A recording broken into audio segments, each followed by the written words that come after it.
আত্মজীবনে চাপ শুরু হয়ে গেল মুহাম্মদ সাল্লাল্লাহু আলাইহি ওয়াসাল্লামের উপরে। ইকরা বিসমি রাব্বিকাল্লাযী খালাক, এইভাবে করে রাসূলের কাছে পরস্পর 5টি আয়াত নাজিল হলো। এখন আপনাকে বলি, রাসূল সাল্লাল্লাহু আলাইহি ওয়াসাল্লামের কাছে কোরআন নাজিল হলো, রাসূল সাল্লাল্লাহু আলাইহি ওয়াসাল্লামকে ফেরেশতা বলছেন এই পড়তে হবে তোমাকে। রাসূল জীবনে কোনোদিন আলহামদুলিল্লাহ পড়েনি, রাসূল কোনদিন কুল আল্লাহ পড়েনি।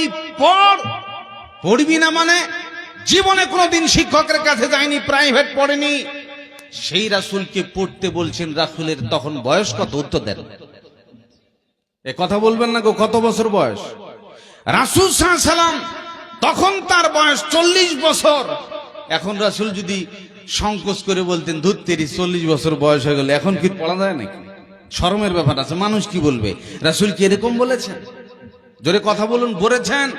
রাসূলের কাছে কোরআন নাজিল হচ্ছে, বয়স 40 বছর। ভালো করে কান লাগান। রাসূলের শ্বশুর হযরত আবু বকর সিদ্দিক রাদিয়াল্লাহু আনহু, হযরত ওমর রাদিয়াল্লাহু তাআলা আনহু, এই দুইজন রাসূলের শ্বশুর, এরা কোরআন পড়তেছে, কোরআন মুখস্থ করতেছে, তখন তাদের বয়স 45 থেকে 50 বছর। আপনাকে লজ্জা লাগে না? তারা বুড়ে কি বয়সে কোরআন পড়তেছে। রাসূলের স্ত্রী যখন আল্লাহ রাসূলের বিবাহ হয় মা খাদিজার সাথে, সেই সময় রাসূলের বয়স 25 বছর, মা খাদিজার বয়স 40 বছর। তার মানে রাসূল যখন নবী হন তখন মা খাদিজার বয়স 55 বছর। তার মানে মা বোনরা, এখানে রাসূলের স্ত্রী মা খাদিজা, তিনি কোরআন স্টাডি শুরু করলেন, কোরআন পড়তে শুরু করলেন, তখন তার বয়স 55 বছর পেরিয়ে গেছে। আচ্ছা, 55 বছর বয়সে, 50 বছর বুড়ে কি বয়সে উনারা কোরআন হাদিস পড়তেছেন, কোরআন মুখস্থ করতেছেন, শরম করেছে নাকি? কথা বলেন, শরম করেছে নাকি? তো আপনার আবার শরমটা কিসের? আপনার টেনশনটা কিসের? আপনার সূরা ফাতিহা ঠিক আছে? আপনি যে রুকুতে কি বলবেন তা শুদ্ধ ঠিক করে পড়েন। আপনি কোনোদিন গেছেন মৌলভী সাহেব দেখেন তো, এটা আমি বলি, এটা আমার ঠিক হচ্ছে না, দেখেন তো। আপনি কোনোদিন গেছেন? কোনোদিনও জাননি, আপনি সংকোচও করেননি, আপনি ভাবেননি। জেনে রাখবেন, ফ্রান্সের একজন বিখ্যাত ডাক্তার, একজন বিখ্যাত সার্জন ডাক্তার মরিস বুকাইলি, ওনার বয়স যখন 50 বছর, সে সময় একটা মুসলমানদের মহাসম্মেলনে তিনি বড় বড় শেখদের কাছে একটা চ্যালেঞ্জিং কথা শুনলেন যে কোরআন এমন একটা সাংঘাতিক কিতাব, লা রাইবা ফিহ, যার ভিতরে সন্দেহের অবকাশ নাই। এরকম একটা নিঃসন্দেহমূলক কিতাব, যার ভিতরে কোনো ভুল ত্রুটি নাই। এই আশ্চর্যজনক কিতাব, তার মানে পৃথিবীর যতগুলো কিতাব আছে তার ভিতরে ভুল আছে, সংশোধিত হয়েছে। আর ইনারা বলে এ কোরআন বলে তার ভিতরে ভুল টুল নেই। কি আশ্চর্য কথা! এখন ইনি বলছেন না কোরআনের ভুল ধরবো আমি। ডাক্তার মরিস বুকাইলি কোরআনের ভুল ধরতে গেলেন, কোরআন খুলে দেখে, ওরে বাবা, ভাষা তো আরবি, তো আরবি তো আমি পড়তে পারি না, আমি তো ইংলিশম্যান, আমার ইংরেজি চলে কিন্তু আরবি তো বুঝতে পারি না। এই আরবি কি করে তথ্য জানবো? এখন ইনি যোগাযোগ শুরু করলেন সৌদিয়াতে, বয়স 50 বছর। তার উদ্দেশ্য হলো কোরআনে ভুল ধরতে হবে, এটা তার ইচ্ছা। এইভাবে করে সৌদিয়ায় যোগাযোগ শুরু করলেন, বড় বড় শেখদের সাথে যোগাযোগ করে তিনি সৌদিয়ায় ছুটির সময় কোরআন শিখতে গেলেন। দীর্ঘ 5 বছর ধরে এই কোরআনের বিদ্যা নিতে নিতে নিতে আরবি শিখলেন, শুধু নয়, আরবির অর্থ পর্যন্ত বুঝে ফেলতে লেগেছেন। জোরে বলুন সুবহানাল্লাহ। এখন 55 বছর বয়স হয়ে গেল, কোরআনের অর্থ বুঝতে শিখেছে। এখন সে ফিল্ডে নেমে গেল, দেখি এবার কোরআন ভুল ধরবো আমি। ভাইরা আমার, এইভাবে কোরআন শুরু থেকে তেলাওয়াত করে, পড়ে বোঝে, না ভুল তো নেই, না ভুল তো নেই। এইভাবে করতে করতে ফেরাউনের লাশ পর্যন্ত চলে গেছে। সেখানে আল্লাহ বলেছেন একটা চ্যালেঞ্জিং কথা, ফালিয়াউমা নুনাজ্জিকা বিবাদানিকা লিতাকুনা লিমান খালফাকা আয়া। আল্লাহ পাক ফেরাউনের লাশের ব্যাপারে চ্যালেঞ্জ দিয়েছেন যে আল্লাহ বলেছেন আমি ফেরাউনের লাশকে কিয়ামত পর্যন্ত অক্ষত অবস্থায় হেফাজতে রাখবো। ওর লাশ পিপিলিকা খাবে না, ওর লাশ পানিতে পচাবে না, ওর লাশ মাটিতে খাবে না, কারণ আল্লাহ সিগন্যাল দিয়েছেন পৃথিবীর কোন পোকামাকড় কীটপতঙ্গ তার দেহে মুখ দিবি না। এই পর্যন্ত যখন গবেষণা করতে করতে দেখলেন ওরে বাবা, আল্লাহ যা বলেছেন ফেরাউনের ব্যাপারে তা বাস্তব সত্য, একটু মাত্র অতিরঞ্জিত গোলমাল নাই, তাহলে আল্লাহর কোরআন মহা সত্য তদন্ত করে দেখলেন কোরআন ভুল ধরব দূরের কথা, কোরআনের কাছে ধরা পড়ে গেল ডক্টর মরিস বুকাইলি। তিনি দেখলেন এই আশ্চর্যজনক কিতাবের ভিতরে একটা দাঁড়ি, একটা আয়াত, একটা জের জবর, একটা সেমিকলন ভুল ধরার ক্ষমতা আমি ডক্টর মরিস বুকাইলি আমার নাই। ফলে এরকম একটা সাংঘাতিক কিতাবের কাছে মাথা নত করে ইসলাম কবুল করে মুসলমান হলেন, তার নাম হলো সুলাইমান। জোরে বলুন সুবহানাল্লাহ। কোরআনের কাছে যারাই বাড়াবাড়ি করতে গেছে ধরা পড়ে গেছে। সম্মানিত সুধী, ডাক্তার মরিস বুকাইলি ইসলাম কবুল করে মুসলমান হলেন কোরআনের আলো দ্বারা। এখন আপনাকে আমি বলি, ইনি কোরআনের ব্যাপক অর্থ শিখে গেলেন কত বছর বয়সে? এ কথা বলেন না গো, কত বছর বয়সে? 55 বছর বয়সে তিনি মৌলবীর কাছে যে দোয়া শিখবো নাকি? লজ্জা লাগে না? লাগে না? আর আমার আজকে একটা গরম পরিস্থিতি বাজারে চলতেছে, হিয়ারিং চলতেছে, এসআইআর হবে, এর জন্য বহুদিন ধরে এই ব্যাপারে মানুষের মেজাজ গরম আছে। আর এই বিষয়ে এর তথ্যগুলো কোথায় তোমরা সংগ্রহ করবে? নির্বাচন কমিশন সিলেক্ট করলো কাকে? তার নাম হলো বিএলও। তোমরা তাদের কাছে যাও, আর তোমাদের কাগজগুলো ঠিক আছে না নাই, ফর্ম কি করে ফিল আপ করা লাগবে, তোমরা বিএলওর কাছে যাও আর তাদের কাছ থেকে তথ্যগুলো সংগ্রহ করে নাও। মানুষ যখন এই কথা বুঝে ফেলেছে এসআইআর হবে, ছাড় পাবো না, এখন সবাই ঘন ঘন চাপ দিতে লাগলো বিএলওর কাছে। কেউ বা প্রশ্ন করে, কেউ বা তার বাড়িতে যায়, আবার কেউ গ্রামে গ্রামে ঘরে, একবার এর কাছে একবার ওর কাছে। বিএলওর প্রতি এমন চাপ পড়ে গেছে, কত জায়গায় ঘটনা আমরা দেখলাম, বিএলও আত্মহত্যা করে মারা গেছে, স্ট্রোক হয়ে মারা গেছে। এমনি করে কিছুদিন আপনারা দেখলেন বেলডাঙ্গার মাটিতে, ফারাক্কার মাটিতে বিএলওরা ইস্তফা দিয়েছে। এমনি করে এই এসআইআর এর ফর্মটা ফিল আপ করবার জন্য সঠিক তথ্যটা কে দেবে? তার নাম হলো বিএলও। ভাইরা আমার, এই বিএলও যেই পরামর্শটা তোমাকে দেবে, ওই পরামর্শ অনুযায়ী যদি মানুষ কাজ করে নেয়, তাহলে তার বিশ্বাস আমি কিভাবে লিখবো, কিভাবে আমার ফর্ম ফিল আপ হবে, তার সবকিছু তথ্য জেনে নিল।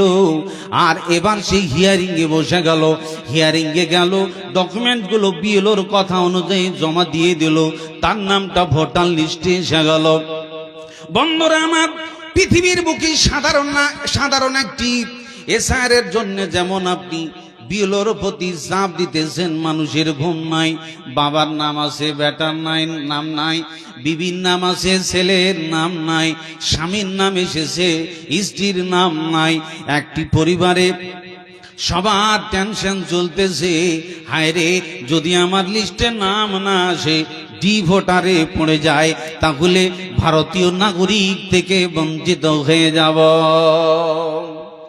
আচ্ছা, এই টেনশনে মানুষের আন্দোলন চলছে না চলে না? উত্তর দেন তো। মানুষ কি সাধারণভাবে আছে না ভালো টেনশনে আছে? ভালো টেনশনে আছে। আন্দোলন চলছে গোটা পশ্চিম বাংলার মাটিতে এই এসআইআর এর মাধ্যম দিয়ে। একটাই সমস্যা, যে আপনি হয়তো ভারতীয় নাগরিক থেকে বঞ্চিত হতে পারেন, কিছু একটা সমস্যা হতে পারে। আচ্ছা, ভারতে এরকম আইন করা আছে নাকি যে আপনার নামটা যদি ভোটার লিস্টে না আসে, তাহলে পরে সরকার এরকম আইন করেছে, বিশাল একটা গর্ত খনন করো, আর এই গর্তে আগুন ধরাই দিয়ে সবকে পুড়ে মারবো, এরকম বলেছে নাকি? এজোরে কথা বলুন, বলেছে না? একটু সমস্যা হবে, পার্থিব জগতের একটু সমস্যা, সেটাও আল্লাহর পরীক্ষা। এখানে আপনাকে ইমানটা ঠিক রাখতে হবে। মস্তানি করে সব জায়গায় লড়া যায় না। যুবক ছেলে মস্তানি করে মাথায় বাড়ি মারতে পারে, কিন্তু জেনে রাখবেন পুলিশ প্রশাসন এর একটা ক্ষমতা আলাদা। আপনার মতো সাধারণ পোশাকে ঘুরে ফিরে করলে কেউ ভয় করবে না, কিন্তু যদি পোশাকটা থাকে তো ছেলেরা এমনি ভয় পেয়ে, ওরে বাবা পুলিশ, দারোগা বাবু, এর একটা ট্রেজ আছে, এর একটা আতঙ্ক আছে। এই জন্যে আচ্ছা, আপনি পৃথিবীর বুকে একটা কাগজ জমা দেওয়ার জন্য, এসআইয়ের নাম উঠাবার জন্য, ফর্ম ফিল আপ করার জন্য যদি এত টেনশন হয়, আমার আল্লাহ তাবারাক ওয়া তাআলা তিনি বলছেন কোরআনে, ফাসআলু আহলা যিকরি ইন কুনতুম লা তা'লামুন। পৃথিবীর বুকে মানুষ যখন মরে যায়, আর মরে যাওয়ার পরে মানুষের আত্মা বেরিয়ে গেল, জীবনটা টুক করে বেরিয়ে গেল। বেরিয়ে যাওয়ার পরে মানুষের দুটো নাম দুটো জায়গায় রেজিস্টার হবে। কবর জগতে আপনার যখন এসআইআর হবে, আর ওই জায়গায় আপনার হিয়ারিং এর ভিতরে দুইজন ফেরেশতা নিযুক্ত থাকবে, আপনার হিয়ারিং শুরু হবে। আর ওই কবর জগতে যাওয়ার পর দুটো জায়গায় আপনার নাম রেজিস্ট্রেশন হবে। আল্লাহ একটা জায়গার নাম দিয়েছেন সিজ্জিন। আল্লাহ বলতেছেন, ওয়ামা আদরাকা মা সিজ্জিন। সিজ্জিন কাকে বলে তোমরা জানো কি? আল্লাহ বলছেন, কিতাবুম মারকুম, সেটা একটা লিখিত রেজিস্টার। এই পৃথিবীর সপ্তম তলা একটা জমিন আছে, ওই জমিনটার নাম হলো সিজ্জিন। যদি আপনি ইমানদার না হন, তাহলে পরে আপনার নামটা ওই জাহান্নামের সিজ্জিন নামক অফিসে নথিভুক্ত হয়ে যাবে। ওই জায়গায় আপনার লিস্ট উঠে যাবে। আর ওই লিস্ট বের করার পরে কিয়ামতের দিন হাসরের মাঠে ফাইনাল লিস্ট আপনাকে ধরিয়ে দেওয়া হবে। এই যে দেখো, তুমি জাহান্নামের নাগরিক, জান্নাতি নাগরিক থেকে বঞ্চিত হয়ে গেছো, এবার তোমার নাম জাহান্নামী লিস্টে উঠে গেছে। এমনি করে আপনি যখন মরে যাবেন, আপনাকে যখন আসমানে আত্মা নিয়ে যাওয়া হবে, আপনি ইমানদার মুমিন, প্রথম আসমানে গেল, দ্বিতীয় আসমানে, সপ্তম আসমানে যাবার পর মুমিন আত্মাকে নিয়ে যাওয়ার পর আমার আল্লাহ বলছেন, ইমানদার হলে পরে তোমার কাগজ জমা পড়বে কোথায়? ওই জায়গাটার নাম সপ্তম আসমানে, ওই জায়গার নাম হলো ইল্লিয়িন। আল্লাহ বলছেন, ইল্লিয়িন কাকে বলে তোমরা জানো কি? সেটা একটা কিতাবুম মারকুম, সেটা লিখিত রেজিস্টার, ওটা একটা অফিস। পৃথিবীর বুকে যতগুলো জান্নাতি মানুষ আছে, যারা মরে গেছে, যারা মুমিন ইমানদার, যার আমল ভালো, ওই ব্যক্তিগুলোর নাম ওই সপ্তম আসমানে, সপ্তম আকাশের উপরে ওই অফিসে আপনার নাম লিখে দেওয়া হলো। এখন আপনি জান্নাতি নাগরিক। এবার আমার আল্লাহ তাবারাক ওয়া তাআলা তিনি বলছেন, শোনো, ওই কবরে কি করে, ওই হিয়ারিং এ তুমি বসবে, তোমার নাম কি করে ইল্লিয়িনে উঠবে। আর তুমি ডি ভোটার থেকে, ওই সিজ্জিন নামক জেলখানার থেকে তুমি কি করে বাঁচবে, এর জন্য আমার আল্লাহ তাবারাক ওয়া তাআলা পৃথিবীর বুকে তোমরা কি করে ওই হিয়ারিং যেমন বেঁচে গেলে, আমার আল্লাহ তাবারাক ওয়া তাআলা কবর জগতে হিয়ারিং এ বসবার জন্য বিএলও বানালেন আলেমদেরকে। পৃথিবীর বুকে আলেম যারা কোরআন হাদিস পড়ে, রে কোরআন হাদিসের বিএলও, যা তোরা আমার কাছে, ফাসআলু আহলা যিকরি ইন কুনতুম লা তা'লামুন। তোমার এই কবর সংক্রান্ত বিষয়ে, জান্নাত সংক্রান্ত বিষয়ে, জাহান্নাম সংক্রান্ত বিষয়ে যেটা তোমার জানা নেই, তুমি ওই আলেম নামক বিএলওর কাছ থেকে জেনে নাও। এদিকে বিএলও যারা ডিউটি পেয়েছে, আর ঘুম নেই, স্টক হয়ে মরছে টেনশনে।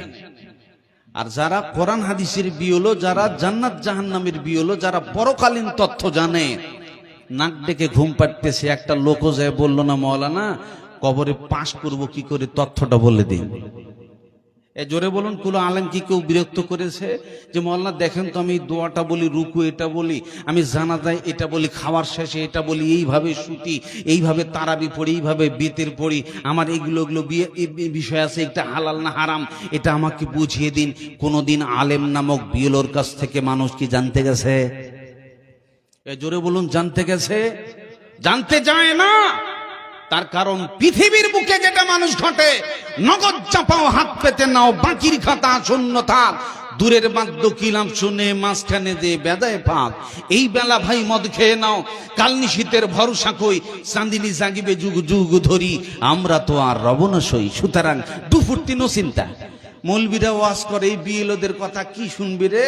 ওরা পরকালের কথা বলবে, জান্নাতের কথা বলবে, জাহান্নামের কথা বলবে, এদের কথা কি কান দিবি? ওগুলো টেনশন নিয়ে লাভ নাই, ওটা বাকির খাতা, ওটা শূন্য থাক। এই নগদ এসআইআর হচ্ছে, এগুলো নিয়ে টেনশন নিয়ে বিএলওদের মাথা খেয়ে। এই জন্য বিএলওর উপর মানুষ চাপ দিয়ে দিয়েছে, কারণ এটা দুনিয়াবি ব্যাপারের জন্য মানুষের টেনশন বেশি। আর যেটা পরকালের টেনশন, এটা কঠিন ব্যাপার। পৃথিবীর বুকে যদি মনে করেন আজকে আপনার নাম ডি ভোটারে পড়েছে, তাহলে দৌড়াদৌড়ি করে কাগজ ঠিক করবার মতো সুযোগ পৃথিবীতে আছে। আর কবর জগতে যদি আপনার নামটা পড়ে যায়, যদি ডি ভোটারে পড়ে যায়, জাহান্নামী লিস্টে পড়ে যায়, সিজ্জিনে পড়ে যায়, তাহলে হাসর ময়দানে 50 আলফা সানা 50,000 বছর দিবসের মহাসম্মেলন চলবে। পৃথিবীর বুকে বিশ্রাম আছে, আপনি পার্শ্বের থেকে এক বোতল পানি খেয়ে বিশ্রাম নিতে পারেন, গাছের তলায় বিশ্রাম নিতে পারেন। হাসর মাঠে কামেকেদার বিল 1 মাইল 2 মাইল সমপরিমাণ মাথার উপরে সূর্য থাকবে, ঘামে ছোটাছুটি দৌড়াদৌড়ি করবে। ওই হাসরের মাঠে এক বোতল পানি খুঁজে পাবেন না, বিশ্রাম ঘর খুঁজে পাবেন না, আপনি কাগজ ঠিক করবেন উপায় পাবেন না, কারণ অফিস সব বন্ধ। প্রিয় ভাই সব, এজন্যই কবর জগতের বিষয় নিয়ে ওই জায়গার হিয়ারিং এর বেশ বিষয় আলেমদের কাছে জানা দরকার আছে না নাই? উত্তর দেন। এ জোরে ভালো করে কান লাগিয়ে শোনেন।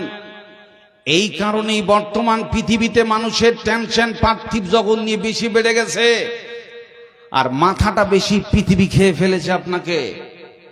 রাসূলের জামানাতে সাহাবীরা বড় কষ্টে দিন কাটালেন।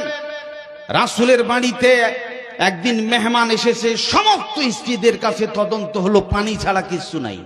সবাই একটা কথা বলেছে, মা পানি ছাড়া কিছু নেই। এরকম পরিস্থিতিতে রাসূলের সংসার জীবন কেটে গেছে। সেই সময় তদানীন্তন কালে রাসূল যদি খালি এটা বলতেন, আল্লাহ টাকা দাও, আল্লাহ খাবার দাও, ক্ষণিকের ভিতর ঢিপি লেগে যাবে, কিন্তু রাসূল চায়নি। কারণ পরকালটা হলো খায়রু ওয়া আবকা, সর্বোত্তম এবং চিরস্থায়ী, ওটা জীবনে শেষ হবে না। প্রিয় ভাই সব, এই জন্য আপনাকে আমি বলি, আল্লাহ বলছেন ফাসআলু আহলা যিকরি ইন কুনতুম লা তা'লামুন। তোমার জানা নাই, তাহলে পৃথিবীর আলেম নামক বিএলওর কাছে যাও, তার কাছ থেকে তদন্ত করো, জেনে নাও যেই জায়গাতে বাপ পাশে থাকবে না, মেয়ে পাশে থাকবে না, স্ত্রী পাশে থাকবে না, ছেলে পাশে থাকবে না, গোটা পাড়া গায়ের মেম্বার প্রধান কাউকে খুঁজে পাওয়া যাবে না, এরকম এরা একাকী নীরব অন্ধকারাচ্ছন্ন অসহায় পরিস্থিতির জায়গাতে আপনি একবার ওই জায়গার হিয়ারিং এর টেনশন নিলেন না? বার আমার হযরত ওসমান গনি রাদিয়াল্লাহু তাআলা আনহুর কাছে বড় বড় আযাবের কথা বলা হয়, কোনদিন তিনি কাঁদলেন না, কিন্তু যখন তার কাছে কবরের আযাবের কথা বলা হয়, কবর আযাব স্মরণ পড়লে ওসমান গনি কাঁদিতেন নজরে। এমন করে কাঁদিতেন তিনি, দাড়ি দিয়ে ঝরতো পানি। সেই কবরে ফাঁসিয়া গেলে, সেই কবরে ফাঁসিয়া গেলে কোথাও উদ্ধার পাইবা না। কয়দিন পহরে চলিয়া গো যাইব, আর তো ফিরে আসব না। হযরত ওসমান গনি রাদিয়াল্লাহু তাআলা আনহু এমন একজন বিশিষ্ট সাহাবী, রাসূল সাল্লাল্লাহু আলাইহি ওয়াসাল্লাম মসজিদে নববীতে দাঁড়িয়ে এক দুবার নয়, দীর্ঘ 8 বার বলেছেন, ওসমান তুমি জান্নাতি, ওসমান তুমি জান্নাতি, ওসমান তুমি জান্নাতি। এত বড় একটা জান্নাতি মানুষ কবরে হিয়ারিং এর কথা যখন স্মরণ পড়ে যায়, কবরে কি জবাব দিবে তার কথা স্মরণ পড়ে যায়। এরকম বিশিষ্ট সাহাবী যার নাম হলো জিন্নুরাইন, এরকম বিখ্যাত সাহাবী এই কথা স্মরণ পড়তেছে আর ডুগরে ডুগরে ডুগরে ডুগরে কাঁদতেছে। এমনি করে দাড়ি ভিজে যায়, গালে দাগ পড়ে গেছে। হায় রে, এই কবরে যদি একবার ফেসে যায়, পরকালে যত অফিস আছে আর কোন জায়গায় বাঁচতে পারবো না, পারবো না, পারবো না। এত বড় বিশিষ্ট সাহাবী যদি এরকম টেনশন নিতে পারে, আপনি ফির কপাশার ইমানদার। আপনাকে কে বলেছে ইমানদার? পৃথিবীর কে আপনাকে বললো আপনি জান্নাতি? আপনার জীবনের প্রতিটা কাজ আপনি দেখেন, এসআইআর ব্যাপারে হুড়পাড় করে ভিড় লাগাতে পারেন, অথচ কবর জগতে এসআইআর হবে, এর জন্য আপনাকে মসজিদে ভিড় লাগাতে হবে। ভিড় লাগাইছে লোক, যে আমার ইমান আমলের কাগজ ঠিক নেই, মাদ্রাসায় ভিড় জমাই, কারণ ওখানে কোরআন হাদিস ঠিক হয়, ওখানে সব কোরআন হাদিসের বিওলরা বসে আছে, যাই আর তথ্য সংগ্রহ করি। করেছেন কোনোদিন? কোনোদিন আপনি করেননি। তাহলে আপনার বিপদ কখন হবে? যখন আপনি কবর জগতে চলে যাবেন। 1 মিনিট, রাসূল সাল্লাল্লাহু আলাইহি সাল্লাম তিনি বলছেন, দেখেন মানুষ যখন মরে যায়, মরে যাওয়ার পর দেখবেন সমস্ত মানুষ, আপনার বন্ধু বান্ধব আত্মীয় স্বজন সবাই পালিয়ে গেল, কেউ আপনার পাশে থাকলো না।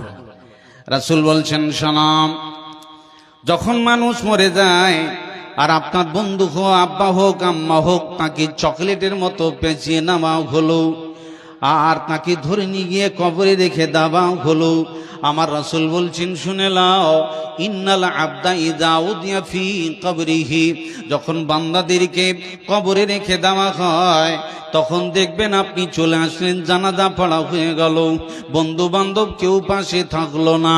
ইন্নাহু লা ইয়াসমাউ কুরআনি আলিহিম, এমনি করে সবাই চলে যেতেছে, সবাই চলে যেতেছে, কেউ তো পাশে থাকছে না। এরকম অন্ধকার পরিস্থিতিতে রাত্রিবেলায় আপনার পাশে কে? আপনার বিবি আছে, ছেলে আছে, মেয়ে আছে, ছোট্ট বাচ্চা গলা ধরে শুয়ে আছে, ভয় লাগতেছে।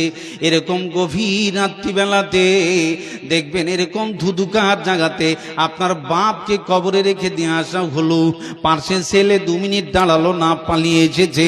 আপনার যে ক্লাস ফ্রেন্ড সারা জীবন আপনার সাথে পড়েছে, সেও থাকলো না, পালিয়ে এসেছে, কেউ আপনার পাশে দাঁড়াবে না। এরকম পরিস্থিতিতে আপনি যখন তার জানাজা পড়ে চলে আসতেছেন, মাটি দেওয়া হয়ে গেল, পালিয়ে আসতেছেন, রাসূল বলছেন আপনার হাঁটার জুতার খটখটে আওয়াজ ওই মৃত ব্যক্তি শুনতে পায়। এরপরে আপনাকে উঠিয়ে বসানো হবে। পৃথিবীর পরিস্থিতি এখন অসহায় হয়ে গেছে, পাড়া গাঁয়ের কেউ পাশে থাকলো না, বন্ধু বান্ধব থাকলো না, বড় বেটা নাই, বিবি পাশে নাই। এরকম পরিস্থিতিতে এখন আপনার হিয়ারিং শুরু হয়ে গেল।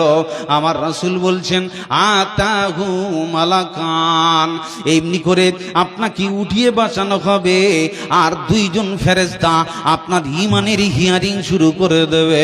এরপরে আপনাকে জিজ্ঞাসা করবে, মা কুনতা তাকুল ফি হাযার রাজুল, ওরে বল, এই যে দেখ, তাকে দেখানো হবে, তার মানে মুহাম্মদ সাল্লাল্লাহু আলাইহি ওয়াসাল্লাম সম্পর্কে তাকে জিজ্ঞাসা করা হবে, তুমি জানো কি, একে চেনো কি, ব্যক্তিটাকে, এর পরিচয় সম্পর্কে জানা আছে কি?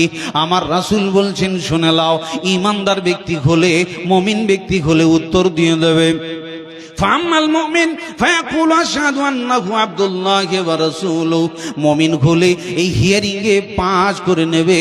এখন উত্তর দেবে মুমিন ব্যক্তি, ইনি আল্লাহর বান্দা এবং আল্লাহর রাসূল। জোরে বলুন সুবহানাল্লাহ। মুমিন ব্যক্তি পাস, হিয়ারিং শুরু হয়েছে। আজকে হিয়ারিং এ যেন অফিসাররা বসে আছে, তাই তো আতঙ্ক, ভয় লাগে, কি যেন বলে আর কি যেন বলি, কি প্রশ্ন হয় কি যেন বলি, কেটে যাবে নাকি টেনশন। পৃথিবীর মানুষ শুনে রাখো, যখন ফেরেশতা 2 জন আপনার হিয়ারিং শুরু করবে, আপনার ইমানের বায়োডাটা চেকিং শুরু হয়ে যাবে। এই যে দেখো, এনাকে চেনো? মুমিন হলে বলে দেবে, হ্যাঁ, ইনি তো মুহাম্মদুর রাসূলুল্লাহ সাল্লাল্লাহু আলাইহি ওয়াসাল্লাম। তিনি ফাট করে উত্তর দিয়ে দেবেন। এরপরে নগদ রেজাল্ট, নগদে আপনাকে রেজাল্ট দিয়ে দেওয়া হবে।